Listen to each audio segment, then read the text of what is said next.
Mr. Bruin Milt Schmidt dies at age 98.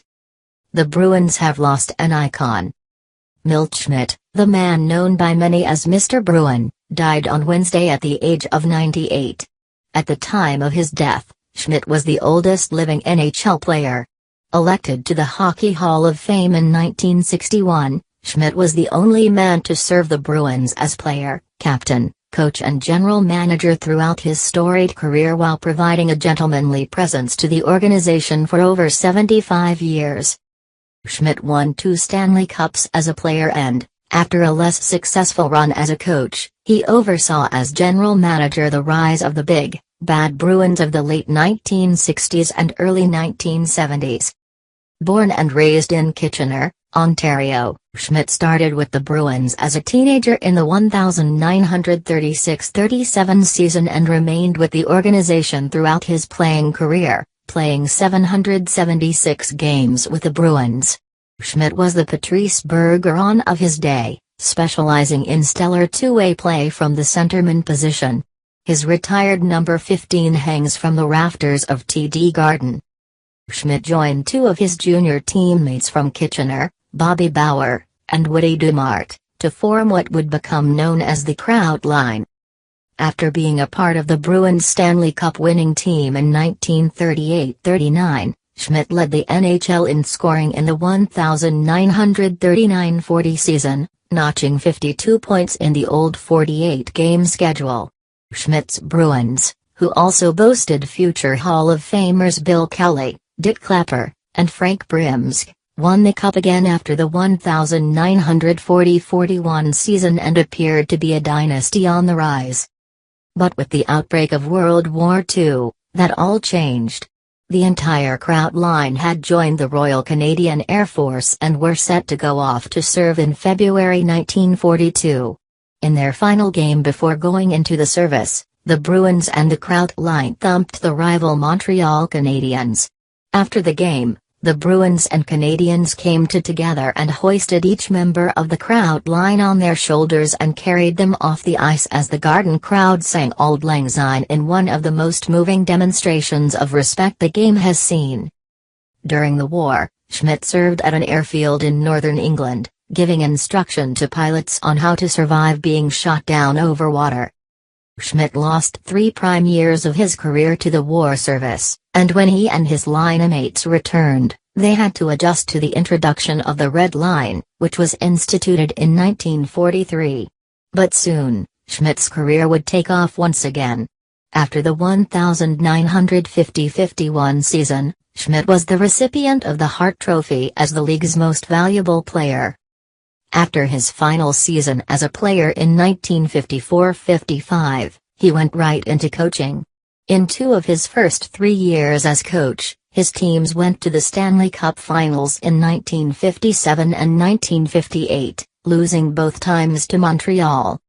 As coach, Schmidt would preside over some of the darkest days of the franchise. From the 1959-60 season through to the 1966-67 season, the Bruins would miss the playoffs 8 straight times, the longest such streak in the organization's history. Schmidt was replaced after the 1960-61 season by Phil Watson, who had no better luck in turning the team around. Schmidt regained the coaching reins just 14 games into the 62-63 season, but he could not make the team turn the corner. He coached through the 1965-66 season, giving way to Harry Sinton before moving into the front office. But while the team was struggling on the ice, there were good times coming. A kid by the name of Bobby Orr, whom Schmidt had personally scouted when the future Finham was just 12 years old, would arrive in the 1966-67 season to eventually take the team, and the league itself, into another stratosphere. But even with Orr, the Bruins needed help up front, and they would get it with one of the biggest trades in Boston sports history. Schmidt had not yet fully taken over GM duties in March 1967, but GM Hapems had already given his resignation, and it was Schmidt who took the pivotal call from Chicago Blackhawks GM Tommy Ivan.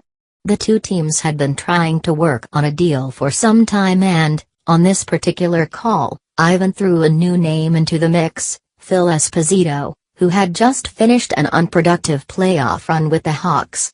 The deal was Esposito, Ken Hodge and Fred Stanfield to Boston for defenseman Gilles Marat, forward Pitt Martin and goalie Jack Norris. Schmidt took the deal to Ems, still technically in charge, but Ems didn't want to give up Marat.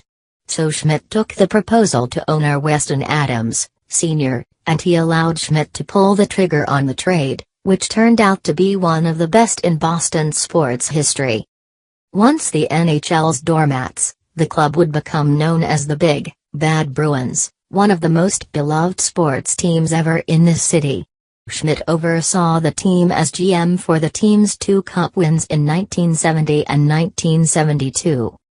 After the 72 Cup win, the GM job was given to Sinton, who had briefly left hockey after coaching the Bees to the 1970 Cup win, and Schmidt was moved into a vice president role, a change that Schmidt did not welcome. In 1973, Schmidt accepted an offer from businessman Abe Paulin, arranged by mutual friend Red Auerbach, to become the first GM of the expansion Washington Capitals, which would begin play in the 1974-75 season. It would not be a happy time for Schmidt, who watched the fledgling Caps endure a historically bad season, 867-5. Late in that first season he put himself behind the bench, but the Caps did not fare much better. Halfway through the club's second season, he resigned as coach and GM. Schmidt eventually returned to the Bruins, staying involved with the alumni organization and managing the Boston Garden Club in the old building. In his later years, and slowing with age, Schmidt's public appearances became fewer, but his mind remained sharp and he was a beloved figure within the Bruins family. He would still make his way into Boston from his home in the Fox Hill Village retirement community in Westwood for the occasional game at the Garden and followed his beloved Bruins closely until the end. Hall of Fame center Milton Conrad Schmidt has died at the age of 98, the team confirmed Wednesday. Schmidt played in 776 games, all with the Bruins, and amassed 229 goals and 346 assists over the span of 16 seasons in the NHL. He won the Stanley Cup with the Bruins twice, in 1938-39 and 1940-41, earned the league scoring title in 1939-40 and the Hart Trophy in 1950-51.